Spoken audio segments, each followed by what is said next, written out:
Hello, I'm Dalton Potter of the Potter Violin Company, and I'm here to talk to you today about how to bush the peg holes in a violin or make them smaller. Sometimes during the course of use over many years, maybe sometimes 100 years, the holes in the scroll of the violin, this is called the scroll, the holes where the pegs fit become worn and get oversized.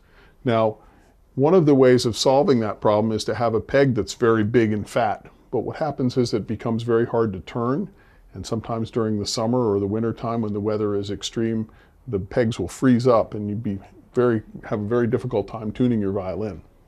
So this is a normal standard size peg, and that's a hole that's gotten to be too big, and you can see how there's a lot of room there, and that makes it really hard. So what we're going to do with a violin like this is we have these little pieces of boxwood or maple, and they've already been turned down on a lathe, and they are hollow in the inside. And what happens is basically this piece of wood is going to be fit into this hole just like that.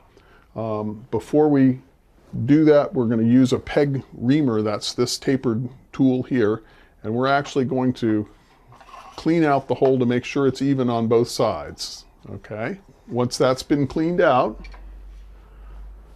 this piece of wood will fit in there perfectly, and what will happen is we'll have another violin here, a violin scroll, where we've already glued those pieces of wood in. You can see how they're kind of sticking out, and what will happen is that we'll have to actually cut those down flat. Now you can turn around on the inside and you can see how we've taken a chisel and cut them down flat. This scroll is actually going to be fitted onto another piece of wood, but on this side you can see how the wood is almost completely flush with the side of the violin.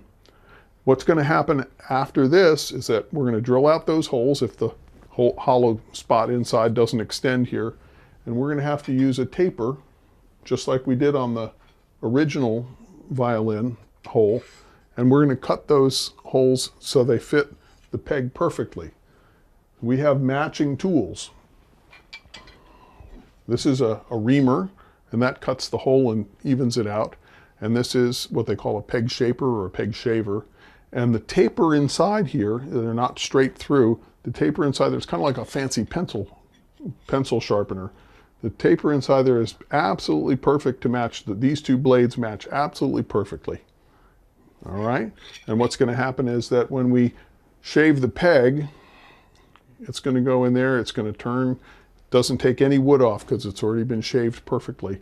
So when we clean out the hole with the shaver, with the reamer, this peg is going to fit absolutely perfectly inside the violin hole. I'm Dalton Potter from the Potter Violin Company, and that's how you bush a peg hole.